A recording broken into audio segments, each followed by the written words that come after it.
Okay. So, for those who are just now dialing in, if you're online, we kind of hit a stopping point at the Bible study, and we're going to just pick it up from there. The short version, we're basically going through Proverbs. I've kind of organized it. First section was foundational, and now we're into wisdom. And we've already established that, yes, many could be in 3 or 4 different buckets, so don't get too hung up on that. As we continue the wisdom of Solomon. This is exactly where we were. And I think in the past, the passage we're going to look at now was considered a difficult scripture because it seemed to be contradictory, not Proverbs 10, but Proverbs 26, the second section there. But let's go ahead and we'll read those, and let's consider if that's the case. So, again, this is the heading is not Solomon's wisdom. It's Bill being snarky, whatever. But sometimes you need to zip it. Sometimes you need to speak up. There are situations appropriate for both, and there are situations where it's tough to know which to do. So that's what we'll kind of get into. Proverbs 10:18, he who hides hatred with lying lips, and he who speaks a slander is a fool. In the multitude of words, sin is not lacking, but he who holds back his lips is wise. So I think when in air, zip it is kind of what I tend to do, because it starts with, he who hides hatred with lying lips. So that's kind of a not modern English way of saying, someone who's smiling while slipping the knife in, right? That type of personality where they pretend to be your friend and they're not, right? There's just the lying words that's hiding the hatred. But and he who speaks slander is a fool. So God does. One of the factors to consider is when we're talking about either talking or not talking in a situation is God does hold us accountable for words. He does count us. We're accountable, especially for angry words that are biting, words that are, sticks or stones may break my bones. Words never hurt me. That's a lie, of course. Words hurt a lot of folks. What I would say is, and this is getting into the complexities of human interactions, that harsh words hurt certain people more than others. And if you know the person that you're dealing with who is very much sensitive and all that, you kind of factor that in. Whereas you could probably tell me that I'm ugly and my mother dresses me funny, and I'd be okay with it about 10 seconds later. So it's not the same for every person. Proverbs 26:4. This is what would be the difficult situation, maybe a difficult verse. Do not answer a fool according to his foolishness, lest you also be like him. Answer a fool according to his foolishness, so that he may not be wise in his own eyes. So I remember thinking about this. So what is... okay, the first half of that is, okay, so why get in an argument with someone who's already 100% made up their mind, regardless of whether their argument is smart or dumb or insane, whatever it is? Does it really matter? Are you going to convince someone in that situation? So it's like, do not answer a fool according to his foolishness. So and my oldest son, who's a trial attorney, I had the hardest time when he was growing up getting this, because he just wanted to verbally correct all wrongs, which he still does now as an attorney. I was like, dude, if you go about in your life trying to fix every crazy thing that's been said in your presence, you'll be talking nonstop your entire life, and you'll never have any rest. So just let it go. And it's even more so when you're involved in the conversation where the foolishness is contra to what you've just said. It's a little bit, you kind of factor that in, right? So it's not like, you're let's take this example. I'm standing up here, I say something just crazy. Do you have to fix it? That's one scenario. But if we're here standing talking and you said something opposite of what I just said, and then I go on top of you and contradict you, then that's another situation that is harder to keep ourselves quiet. And then the second half, I got to say, I've struggled with doing this, because just so I'm not the typical attorney. if somebody says something dumb, I'm very happy for them to remain in their foolishness. I don't have any particular desire to correct it, unless there's the right spirit already shown, where they came up with something crazy. They said, no, don't do that, and they have the right attitude about it. But if somebody, I don't have that need like some others, especially I mentioned my older son. But then the reason to answer a fool according to his foolishness, so that he may not be wise in his own eyes, I struggle with that, because if they want to have, if they want to deceive themselves into thinking that they're wise when they're not, what's it to me? I mean, it's okay. But here's where I come in, is when there's other people in the sphere of influence that are hearing the situation. So I would probably, in a one-on-one, I would probably not be very often to follow verse 5, but that's fine. I mean, is confusing younger folks or people who are new to the faith, or there are circumstances where I would want to jump in there. But if it's strictly somebody wants to think that they're wise and they're not, that's fine. I mean, enjoy the lack of self-knowledge. I mean, why not? So anyway, that's maybe that's why it's the Solomon's wisdom and not Bill's. But I put here on the bottom point, I say, we'd like to think it's our wisdom responding to which of these two verses we typically do, but I think it's normally personality that dictates which of those for most of us. Somebody who's quite a bit of a talker and feels like right has to be spoken verbally as quickly as possible, they're going to do the verse 5. Anyway, next slide. Something to think about. Wisdom, be bold. We already talked about this a little bit in the context of more hustle, less slumber. And there were a few random examples I gave throughout the scripture. I think you guys understand. But again, this is another one of those situations where we can understand the way God's mind works. And he really dug, and like David, despite his sins and all those stuff, because that personality where he would, take up a stone and go try to slay a giant, right? And that's the kind of boldness that we have. And God gives us his spirit.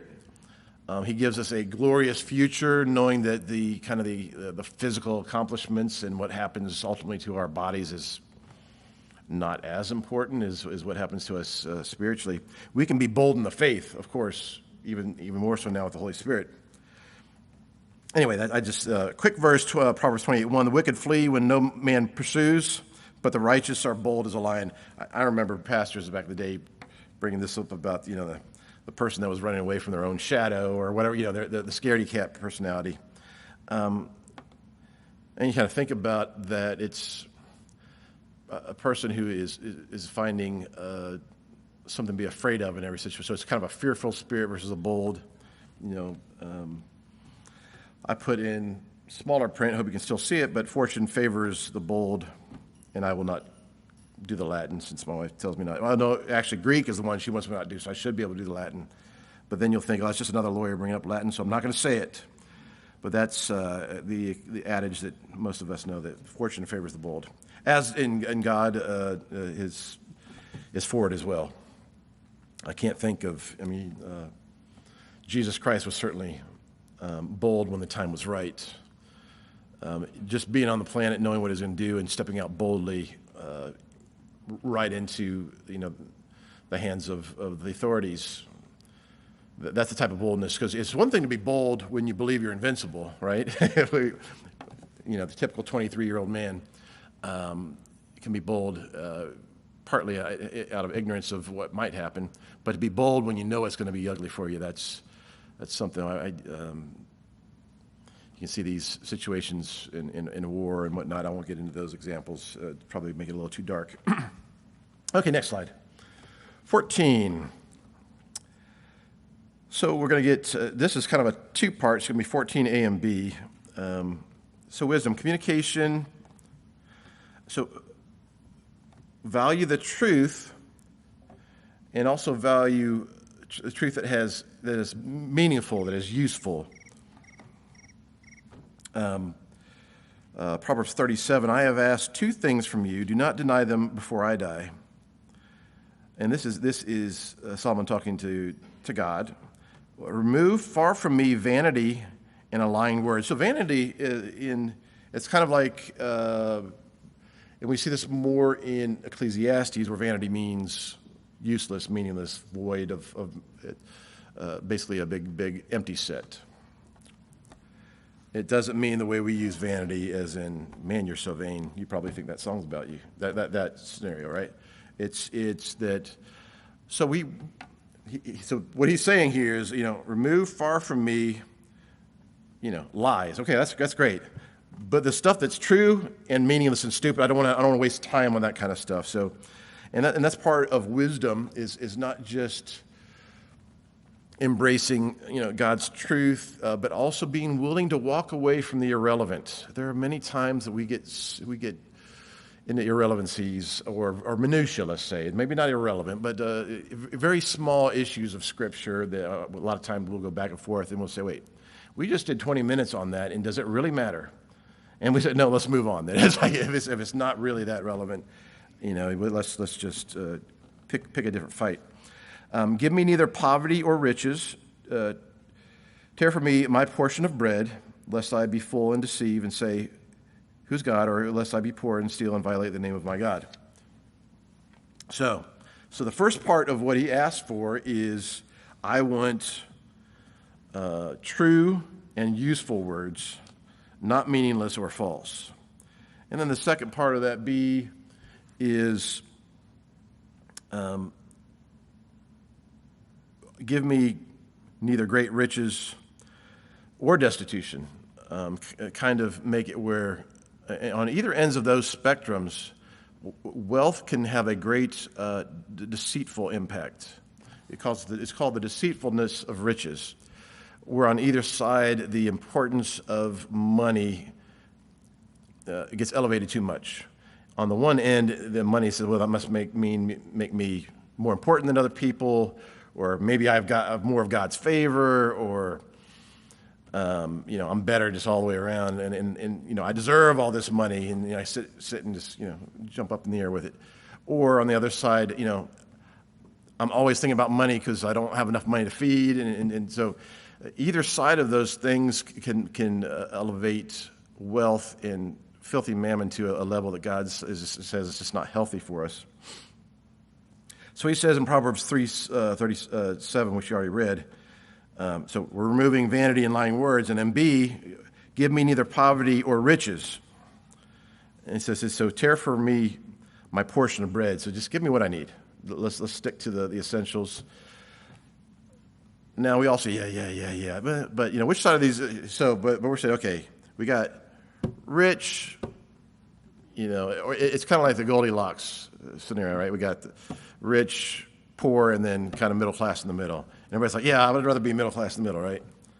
Well, but sometimes maybe a little bit of extra money would be okay, or a few extra things here.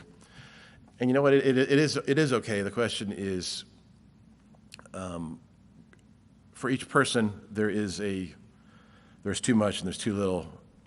And I use the example of when Jesus talked to the young rich ruler. They talk about a guy that Jesus loved and loved Jesus. And for that individual who was wealthy, the wealth was too important to him. He said, go sell everything. Go sell all that you have. Not take out 50% of your 401k and give it to the poor. Give it all, because it was too important. So God doesn't require that of everyone, but it goes to show that there's this crazy thing that is what the entire world is about, money, is something you don't want to mess around with, but each person has their own threshold, and these are one of those situations where we should trust in God. I can't say I've always done that, because there have been times where money was tight and I probably acted inappropriately, and there were times where money was not tight and I probably acted inappropriately. So I don't know where that level is, but that's something that Solomon asked for. And the skeptics here, of course, say, whoa. Solomon said this? Wasn't he the richest guy? Wasn't he like a billionaire back then? So he was super rich. Why? So it's like, wait, hold on. Is this? And you think about it, but what messed up his life? all the stuff that he had, not just the money itself, but the trappings of power that he had, all the concubines and the foreign dignitaries that would come and give him tribute, and then they would hang around and he would incorporate some of their crazy ideas into his life. Remember, we talked about the same Solomon, who was the wisest person ever, but he was living, he was playing with fire because he experienced everything. And to be honest, he let some things go a little too far probably because of a little bit of pride. Because you're like, you know what? Okay. This is me being Solomon, not Bill. So I'm the smartest guy out here. I'm the wisest man ever. I can handle this. So let's go. But he couldn't handle everything, could he? And so that's one of those times we have to rely on God. So anyway, I don't know if there are any skeptics out there. I didn't see anybody going, but wait, Solomon telling me not to be rich? Hold on, wait a second. Anyway, okay, next section now. We've gone through wisdom, and we go into spiritual. And you said, Bill, we just got done with one that should have been spiritual. Yes, of course we did. They're all that, but they're the ones that are more so. When I say spiritual, kind of either directly impact a specific law, or it's like do this because the opposite is a direct violation of some law. So I'm gonna call those more spiritual than anything else. And I apologize for the language here, but it talks about strange women, and that's not just people that are kind of weird. That's a biblical term for the sexually immoral. So I mean, it's we talked about young folks. So here we are. I'm looking out here. Probably don't need to have a long conversation with everybody about this, but it's something that comes up, and I got to tell you. You would think it was never an issue for people up past a certain age, but even in this election, weird things have come up. We've got, two candidates, both of whom have been divorced, both of whom have infidelity allegations, and some of them are quite over-the-top allegations.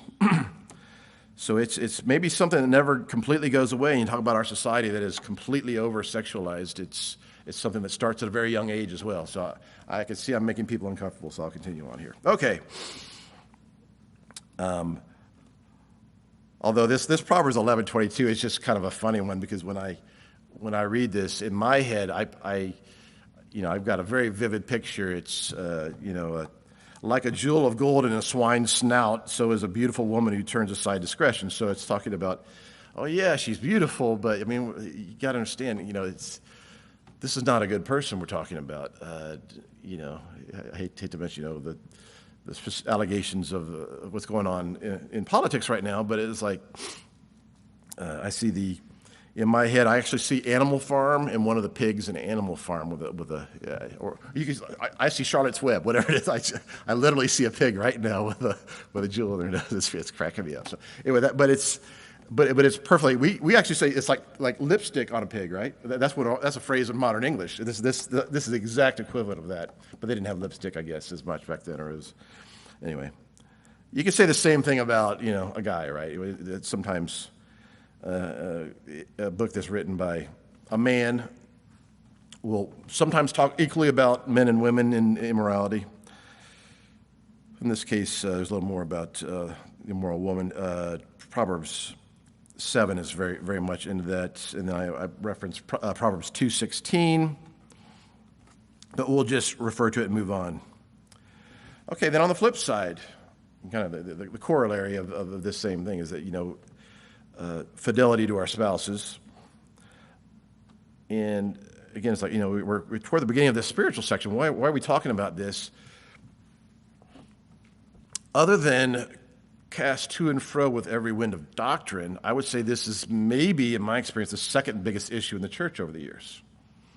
There's been a lot of that, and not just strictly fidelity to spouses and all, but that it's because of the society we live in, right? I mean, it's like every billboard you see, every commercial you see, every program, even Disney now, right? I mean, it's ridiculous.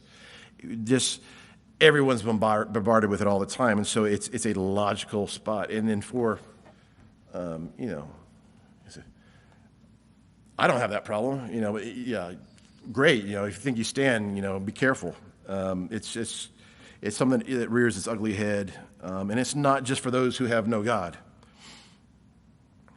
In this case, there are several good ones.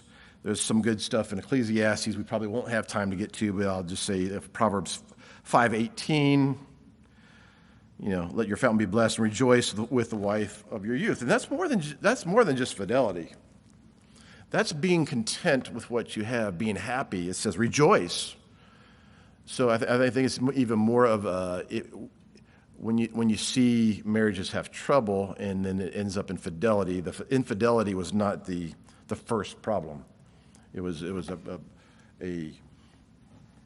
lot of people out there believe that after you get married that you kind of lose that love and the excitement's going away. And I say, that's just a lack of imagination or laziness. I don't believe that for a minute. So, and it's kind of like with anything else in life. The minute you believe that's what's going to happen after you get married, after 3 or 4 years of marriage, it's going to happen. And if you reject that worldly wisdom, which is not wisdom, and instead rejoice with the wife of your youth, that's kind of, yes, it's a better hack for a successful life, for sure. I can tell you my buddies that do divorce cases. Yeah, you don't want any part of that. And it's a good message. Okay, let's go to 17. And we already mentioned this because he said, give me two things. And at that time,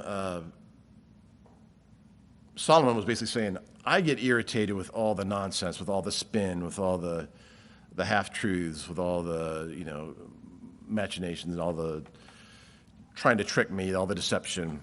But it's very important to God. And when he does a list and says, I hate stuff, and he lists a form of lying both times, and he says, and the one word that he used to describe his word is truth. God hates it a lot. So the one thing that I 100% agree with Solomon on that is I've gotten to the point in life I just want the truth. When I start hearing people do the spin, I just turn and walk away. I get bored with it. I'm tired of it. I don't have time for it. And it's not like I'm 50-something, so it's not like I'm saying, I've been through this for 70 years. I can't. It's just probably because I'm a lawyer. When the kids said, Dad, what does a lawyer do? Well, it's a profession where they lie for their clients all day long. That was kind of a rough way to do it. But and they said, what's a politician? That's somebody who lies to everyone all day long. So you have to you think about the systems. Actually, when I became a lawyer, I was so surprised by the amount of lying that I saw in depositions, opposing parties, opposing counsel. And I was like, wow. And I thought perjury was a bad thing. We weren't supposed to do that. And it's like, you know what? It's part of the system. It's baked in, and it's kind of accepted now, which is really sad. That's why when a former president who was also a lawyer perjured himself in testimony in a case, actually got disbarred. I was like, you know what? That was political. If every lawyer that lied got disbarred, well, you guys would be in trouble. Anyway, sorry. I think this is one of those tangents I went on you guys really didn't need to hear, so let me continue on. Okay. Proverbs 6:16, these 6 Jehovah hates, yes, 7 are hateful to his soul. A proud look, a lying tongue, that's the first lie, and hands that shed innocent blood, and a heart that plots wicked plans, feet hurrying to run to evil, a false witness who speaks lies, and he who causes fighting among brothers. So, you look at this group, obviously, a false witness. So, as a lawyer, I see false witnesses probably more than others, but my son is a litigator, of course, he sees even more. So God hates lies that are just lies, and he said a lying tongue. That's somebody who's trained a tongue to just spit out lies all the time. It's not just someone who occasionally tells a fib, but it's kind of like, I know you're lying because your lips are moving. That's the current equivalent in English. And then we have the false witness. So what's the difference between a lying tongue and a false witness? Well, a false witness is someone who is saying a lie directly, specifically to hurt someone else, right? When you think about someone who's lying in a capital case where the defendant is it's a death penalty, and they say, yes, I saw him kill the other person and it didn't happen. That's why God hates that, because it's lying in serious matters. And he didn't couch it in those terms, but that's when you say don't bear false witness against your neighbor, right? That's the one that's a commandment. So lying God hates. Bearing false witness, which is kind of a worse lie because of the impact it has. So I'd say we never want to lie. We want truth all the time, but truth specifically to injure, a lie specifically to injure another person is that much worse. Let's see, 12, 18. It's the same deal. Okay, let's move on to 18. So guard your heart. I put it's important to God. There's many reasons for that, but let's do 21:2. Every way of a man is right in his own eyes, but God ponders the heart. So we're guarding our heart because that's the thing that God can know and others cannot. Sometimes there's an inkling of what's actually going on in the heart. Normally the thoughts of the heart are given away eventually. People can disguise what the heart believes for a while, but eventually I notice it most through micro gestures. The first time somebody says something, and if they look away, or they're little telltale signs of lying that you can learn, or the mini frown right when they start. There's ways to know that they don't actually like you.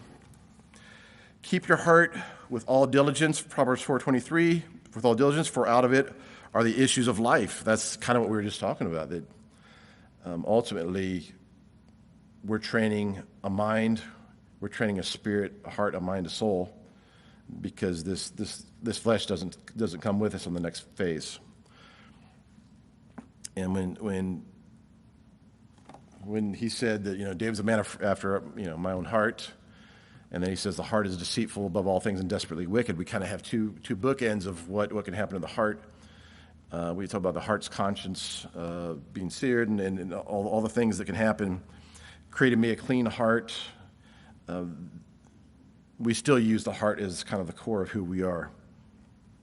But what that tells me is that, David, who was a sinner and did some really despicable things at some point in his life, but he was still a man after God's own heart. So there's a difference between a sinner. That's why he says, feet that are quick to run to wickedness, or a lying tongue. It's not somebody who accidentally told one lie. It's a way of life. So when we talk about we mess up from time to time, I don't feel like we get to pass over and maybe I'm not worthy. Are you telling me you decided this last year to embrace sin as a lifestyle, or are you telling me you messed up and yelled at your kid or kicked the dog and said a lie? I mean, that's what we're talking about. So David's heart could still be after God's own heart, even though he did a couple of really bad things. So it's just guard our hearts, but also give ourselves a break every once in a while. 19. So you really shouldn't want to be, and I put a rock star, put whatever else you want to put in there. And we see this a lot in our, the aggrandizement of thuggery and violence. We see this in the rap world. We see this in professional sports where the guys are, he can really shoot the ball, but he's a terrible human being. But I want to be just like him because he's got a Gulfstream and a nice house in Malibu.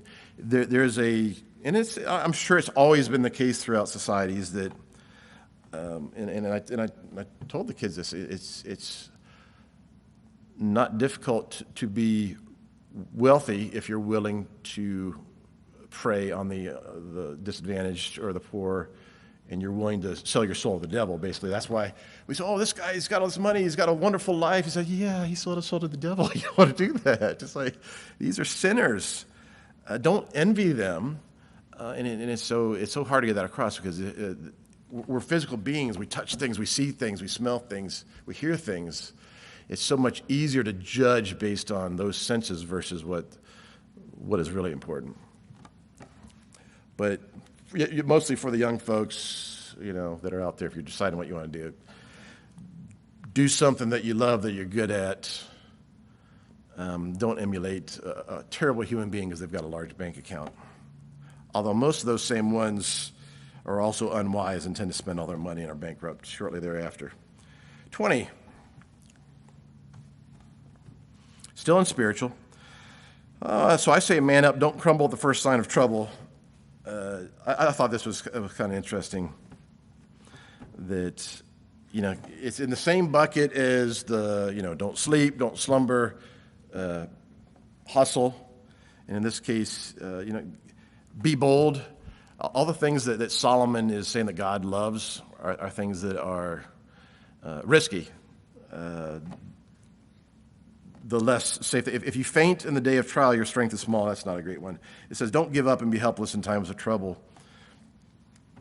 And they say, well, why should a Christian be able to be more bold than someone else? It's because we have a kingdom mentality. So, we could step out and do things that others might not because we're not trying to accumulate a gajillion dollars or take over the world or all the other foolish things that the world's dealing with. Is we've got other priorities. Therefore, we can be bold. So, in this case, it's talking about trials, facing our trials boldly. We've all seen it. We've probably seen it the most in trials of a personal nature, like health issues. We all know someone who fought the good fight right up to the end, and was never a woe is me, and we'll see them in the kingdom, and it was a beautiful thing to watch. Or those who were facing deaths in the family and locust and all the stuff that we and kind of did it with grace. It's cool to see, but it's also normally a sign of the Spirit working through that person and something that God gives us. We talk about the peace. That's one of the things that comes from the Spirit in these times of trial, and we know it when we see it, and it's good to see. All right. Next section, social. We'll probably get about a few slides into that. Yes, I could have used some other, but this is kind of human interaction. We talked about